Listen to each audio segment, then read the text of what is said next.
Hello everybody, welcome to Tiger News. I'm your host Andy Ahn, and I'm joined here with our Vice Principal, Lynn Tech's very own, Miss Benucci. And today we're going to be talking about the Lynn Tech dress code. Now, first question, what should students know about the dress code? Excellent question. Most importantly, there is a dress code. It's been a while since we've all been back in school, and we are starting to feel out what the guidelines are, and we're communicating that with our students as we see you. More information will be to follow, but some of the basic guidelines that we ask is that students do not wear hoods or hats while they're in the building.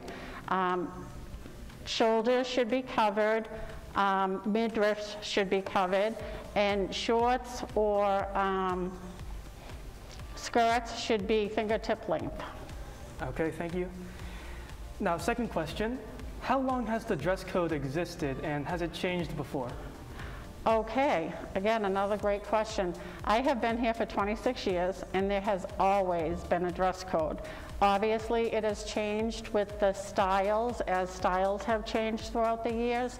And recently, the school committee did just adopt an updated dress code.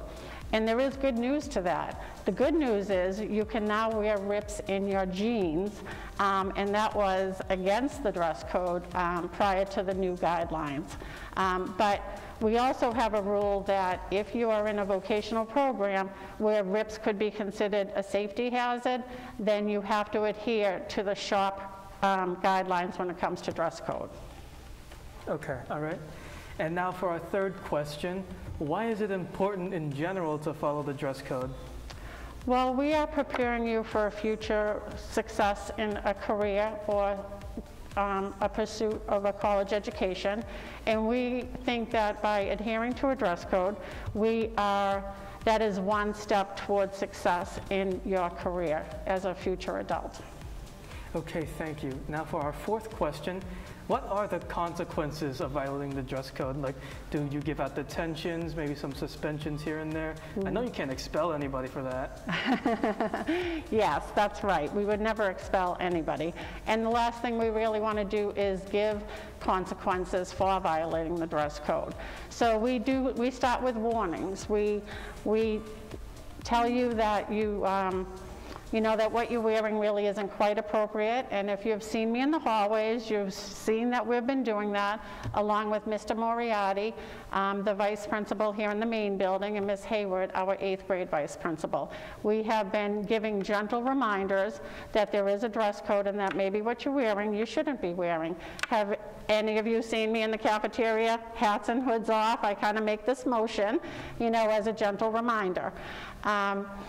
One of the things that I always suggest to all students is that if you bought something, you have new clothes, you want to wear it to school, but you're not quite sure whether or not it would adhere to the dress code, then bring in a plan B.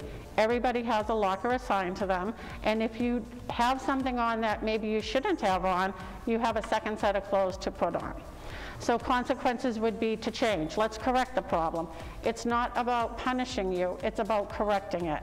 Whether that be with your Plan B clothing, if you need an extra oversized tiger shirt to put on, if you need work boots, we have plenty of work boots. A lot of our shops require work boots, and if you don't have work boots, that's a dress code violation.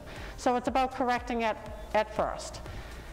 Would you get a detention for a chronic violation? Yes, you would. Would you get a phone call home? Absolutely. Okay, thank you for that. Now, our last question is, who should they talk to about the dress code? Let's say somebody who's violating the dress code, they accidentally forget to do any of that. Should they talk to a teacher? Should they get some, do you have a lost and found they could go to? Lost and found as far as if you wanted something else to wear. Maybe temporarily.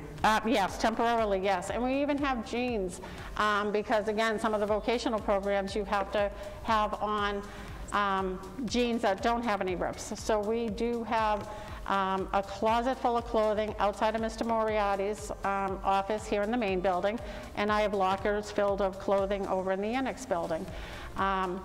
Who should you talk to about it? If you have questions or I didn't know, I have printed off the new guidelines. Mr. Moriarty has a set, I have a set. They're on the district's website that you could look up yourself if you're just curious to know what else is on there. So you can get advice from a lot of different people, but I think when it comes to questions on whether or not you're adhering to the dress code or not, let's just go to the black and white. Let's read it. Let's read it and see if what you're wearing complies. Does that make sense? Yes, it does. Thank you for that. And that sounds like that we have gotten through all the questions. That's all for Tiger News. I was your host, Andy Ahn, and this was our special guest, Ms. Panucci. Thank you for watching today's Tiger News. Thank you.